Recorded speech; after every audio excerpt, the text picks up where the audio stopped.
Welcome to wild. నేను మీ Zakir Hussain. Senior journalist CS Rao garu ప్రస్తుతం మనతో ఉన్నారు. వెల్కమ్ చెప్పేద్దాం. హాయ్ సార్, నమస్తే. నమస్తే. కవిత గారు ఎప్పుడు లేనిది చంద్రబాబు నాయుడు గారిని స్పెషల్ ఫోకస్ చేసినట్టు తెలుస్తుంది సార్. ఏంటి అసలుకి, ఎందుకంటారు? ఎప్పుడు లేకపోవడం కాదు, కానీ ఎప్పుడు కూడా రాజకీయాల్లో చురుగ్గానే ఉంటారు కవిత గారు. కాకపోతే ఇప్పుడు ఫ్యామిలీలో అంతర్గతంగా నెలకొన్నటువంటి ఆధిపత్య పోరు కనిపిస్తుంది. దాంట్లో భాగంగా సహజమైనటువంటి స్పీడ్ కంటే కూడా మరింత వేగంగా ఆవిడ పనిచేస్తున్నారు. నోటికి కూడా పని చెప్తున్నారు. దాంట్లో భాగంగా చంద్రబాబు నాయుడు గారిని టార్గెట్ చేశారు రీసెంట్గా. ఏ విషయంలో టార్గెట్ చేశారని అంటే, ఆంధ్రప్రదేశ్ ఏర్పడినప్పుడు బైఫర్కేషన్ చట్టం ప్రకారం ఎలా అయితే తెలంగాణ ఏర్పడిందో అలానే తెలంగాణ ఉండాలి, కానీ మధ్యలో పోలవరం నిర్మాణానికి ఇబ్బంది కలుగుతుందని చెప్పేసి చంద్రబాబు నాయుడు గారు అప్పట్లో 2014లో ఆయన ముఖ్యమంత్రిగా పదవీ ప్రమాణ స్వీకారం చెయ్యాలి అని అంటే, పోలవరంకి ముంపు ప్రాంతాలకు అడ్డంగా మారినటువంటి 7 మండలాలని ఆంధ్రప్రదేశ్లో కలపాలి అని చెప్తే ఆంధ్రప్రదేశ్లో కలిపారు. 7 మండలాలు. ఏంటి సార్ అవి? భద్రాచలం ఆ ప్రాంతంలో ఉంటాయి 7 గ్రామాలు, మండలాలు 7 గ్రామాలు. 7 గ్రామాలని కలిపారు అక్కడ. ఆ 7 గ్రామాలను కలపకపోతే అవి తెలంగాణలో ఉంటే కనుక అది మళ్ళా ఈ భూసేకరణ ఇదంతా ప్రాబ్లం అవుతుంది ముంపు ప్రాంతాలకు సంబంధించి. అందుకని ఆ 7 గ్రామాలని అటు కలిపారు. ఆ 7 గ్రామాలని అటు కలిపారు కాబట్టి ఆ 7 గ్రామాలని మళ్ళీ మాకు ఇచ్చేసేయండి అని అంటారు ఈవిడ. మాకు ఇవ్వండి అని. ఆ 7 గ్రామాలని ఇటు ఇచ్చేస్తే పోలవరం నిర్మాణం ఆగిపోతుంది. పోలవరం నిర్మాణం ఆగిపోతే ఆంధ్రప్రదేశ్ బైఫర్కేషన్ చట్టంలో ఇచ్చినటువంటి ప్రాజెక్టు ఆగిపోయే అవకాశం ఉంది. అది యాక్చువల్గా పోలవరం ప్రాజెక్ట్ అనేది ఎలక్ట్రిసిటీ తయారు చేసుకోవచ్చు, ఇరిగేషన్ పనికి వస్తుంది, తాగునీళ్ళకు ఇబ్బందులు ఉండదు ఆంధ్రప్రదేశ్కి. సో గోదావరి నది మీద కట్టేటువంటి ప్రాజెక్ట్ అది. సో ఆ ప్రాజెక్టు నిరాటంకంగా జరుగుతుంది అని అంటే, ఆ 7 గ్రామాలు ఏవైతే ఉన్నాయో ఆ 7 గ్రామాలని ఆంధ్రప్రదేశ్లో కలపడం కారణంగానే అయ్యింది. రెండు రాష్ట్రాలు విడిపోయిన తర్వాత కూడా 7 మండలాన్ని అక్కడ కలిపారు. ఎవరు? ఆంధ్రప్రదేశ్లో కలిపారు. సో కలపడం వల్ల ఇప్పుడు నిరాటంకంగా జరుగుతుంది ఏది పోలవరం నిర్మాణం. ఇప్పుడు ఆవిడేమంటారు, మాకు ఇచ్చేసి ఇవ్వాలి అని చెప్పేసి అంటారు. దానివల్ల ఒరిగేదేం లేదు తెలంగాణకి. కాకపోతే ఏంటంటే పొలిటికల్ మైలేజ్ కోసం ట్రై చేస్తున్నారు ఆవిడ. పొలిటికల్ మైలేజ్ కోసం ట్రై చేస్తూ మా నీళ్లు, మా నిధులు, మా నియామకాలు అంటున్నారు. తెలంగాణ ఉద్యమంలో చెప్పింది ఏంది? నిధులు, నియామకాలు ఇవే కదా. నిధులు, నీళ్లు, నియామకాలు ఇవే కదా చెప్పింది. వీటిల్లో నిధులు ఏం చేశారు 10 సంవత్సరాల నుంచి బీఆర్ఎస్ పార్టీ అనేది అందరికీ తెలుసు. నియామకాలు అసలు లేవు, నియామకాలే లేవు.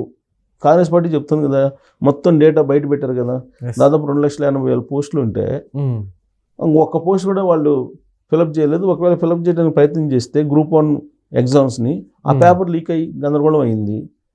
1-2 ఏదన్నా అపాయింట్మెంట్ చేస్తేనేమో వాటి వెనక పేపర్ లీకేజీలు, అవకతవకలు, అక్రమాలు ఇవన్నీ ఉన్నాయి. సో నియామకాలు అనేది లేవు. ఏ నినాదంతో అయితే తెలంగాణ రాష్ట్రం ఏర్పడిందో ఆ నినాదం నెరవేరలా ఇవాళకి కూడా పూర్తి స్థాయిలో. నీళ్లు, నిధులు, నియామకాలు. నీళ్లు వాటాను ఎక్కడ సాధించుకున్నారు మీరు? ఇప్పుడు నీళ్లు మా వాటా మాకు కావాలంటారు. యాక్చువల్గా బైఫర్కేషన్ చట్టంలో ఎవరి వాటా ఎంత అనేది తేల్చారు. తెలిసిన తర్వాత ఇంకా నిధులు అంటే మీ నీళ్లు వాడుకోవడానికి ఇప్పుడు గోదావరి మీద కాళేశ్వరం నిర్మించారు.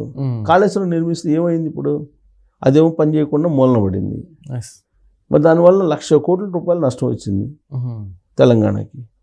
మరి అది వాడుకోలేదు, అంటే నీళ్లు వాడుకోలేదు, నిధులు దుర్వినియోగమైనవి, నియామకాలు అసలు లేవు. మరి తెలంగాణ ఎందుకు సాధించుకున్నట్టు? ఇదే ప్రశ్న చాలామంది ఇప్పుడు కాంగ్రెస్ పార్టీ వాళ్ళు చేస్తున్నారు. ఇప్పుడు ఆవిడ మళ్ళీ ఇప్పుడు బనకచర్ల గురించి మాట్లాడతారు. ఇప్పుడు అందరూ హరీష్ రావు గారు అందరూ మాట్లాడుతున్నారు బనకచర్ల గురించి.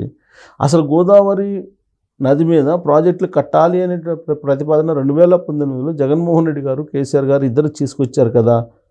ఇప్పుడు కొత్తగా ఎందుకు మాట్లాడుతున్నారు అనేది రేవంత్ రెడ్డి గారు అంటున్నారు.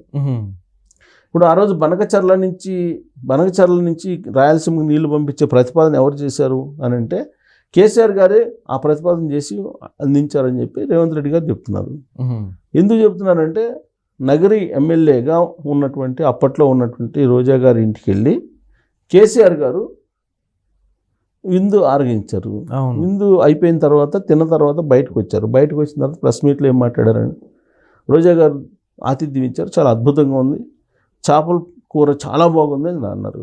మరి చేపల కూర బాగుందని చెప్పిన తర్వాత కంటిన్యూస్లీ ఏం చెప్పారంటే రాయలసీమని నేను రత్నాలసీమగా మారుస్తాను అని చెప్పారు గోదావరి జలాలతోటి. మరి రాయలసీమ రత్నాలసీమగా మారుస్తానని చెప్పి ఆ రోజే కదా బనకచర్ల ఇష్యూ వచ్చింది. అదే విషయాన్ని రేవంత్ రెడ్డి గారు గుర్తు చేస్తున్నారు. మరి ఇప్పుడు ఎందుకు దాని మీద అబ్జెక్షన్ చేస్తున్నారు అనేది ఒకటి. రెండేంటంటే రేవంత్ రెడ్డి గారు మాకు 1500 టీఎంసీలు ఇచ్చేసి ఇంకా మీ ఇష్టం వచ్చినట్టు చేసుకోండి అని చెప్పి చెబుతున్నారు. అవసరమైతే మనం కేంద్ర ప్రభుత్వం దగ్గరికి వెళ్దాం, మనం ఇరు రాష్ట్రాల ముఖ్యమంత్రులు మాట్లాడదాము, నీటి వాటాలు కృష్ణా మీద అలాగే గోదావరి మీద మాకు 1500 టీఎంసీలు ఇచ్చేసి మీ ఇష్టం వచ్చినట్టు మీరు చేసుకోండి అని చెప్పి చెబుతున్నాడు ఆయన. దాని మీద ఇప్పుడు హరీష్ రావు గారు కౌంటర్ చేస్తున్నారు. ఓకే, అసలు 1500 టీఎంసీలతో నువ్వెట్ట ఒప్పుకుంటావు, మనకు కేసీఆర్ గారు 3000 టీఎంసీలు అడుగుతుంటే 1500 టీఎంసీలు మీరు ఎట్లా అడుగుతున్నారని చెప్పేసి దాన్ని ఒక రాజకీయం చేస్తున్నారు. అంటే సింపుల్, వెరీ సింపుల్ ఏంటంటే 2014 నుంచి 2023 వరకు కేవలం సెంటిమెంట్, ఆంధ్ర సెంటిమెంట్ అనే దాని మీదనే బీఆర్ఎస్ పార్టీ నిలబడింది. ఎప్పుడైతే ఆ సెంటిమెంట్ తగ్గుతూ వచ్చిందో అప్పుడు అధికారం నుంచి కోల్పోయింది అది. ఓకే, సో ఇప్పుడు మళ్ళీ అధికారం రావాలంటే సెంటిమెంట్ అనేది బలంగా ఉండాలి, లేదంటే మళ్ళీ అధికారంలోకి వచ్చే అవకాశం ఉండదు అనేది వాళ్ళ యొక్క అంతర్గతమైనటువంటి చర్చల్లో జరిగినటువంటి అంశం. ఓకే, ఇది బీఆర్ఎస్ వర్గాల నుంచి అంతుంది సమాచారం.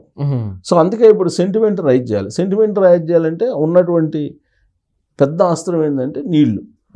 ఎందుకంటే ఈ నీళ్ళ వాటాలు తెగవు, ఇప్పట్లో తెగవు, తెల్లారు. అసలు ఎవరు వచ్చినా కానీ ఈ నీటి పంచాయతీలు తీర్చలేరు. ఓకే, గట్టు పంచాయతీలు లాంటివి అన్నీ కూడా. ఈ గట్టు పంచాయతీలు కూడా ఎవరు తీర్చలేరు కదా. ఒకవేళ ఎవరిని తీర్చినా తాత్కాలికం అయ్యి మళ్ళీ వచ్చి మళ్ళీ సేమ్ ఉంటుంది. అలానే ఈ నీటి పంచాయతీ కూడా అలాంటిదే. ఇప్పుడు బ్రిజేష్ కుమార్ ట్రిబ్యునల్ ఒక రకంగా చెప్పింది, బచావత్ ట్రిబ్యునల్ ఒక రకంగా చెప్పింది, బైఫర్కేషన్ యాక్ట్లో ఇంకో రకంగా ఉంది. ఇవన్నీ కంక్లూడ్ చేస్తే కానీ కోర్టుల్లో కేసులు చాలా ఉన్నాయి. ఏది ఆంధ్రప్రదేశ్ మీద తెలంగాణ వేసింది, తెలంగాణ మీద ఆంధ్రప్రదేశ్ వేసింది. ఆ కోర్టులో అనేకమైన కేసులు ఉన్నాయి. ఈ కేసులన్నీ ఎప్పుడు పూర్తి కావాలి, ఎప్పుడు నీటి షేర్లు తీసుకోవాలి, ఇదన్నా అయ్యేదన్నా కాదు. కానీ ఈ లోపుగా ఏంటంటే ఒక సెంటిమెంట్ని పండించడానికి నీళ్లు అనేది పనికొస్తాయి.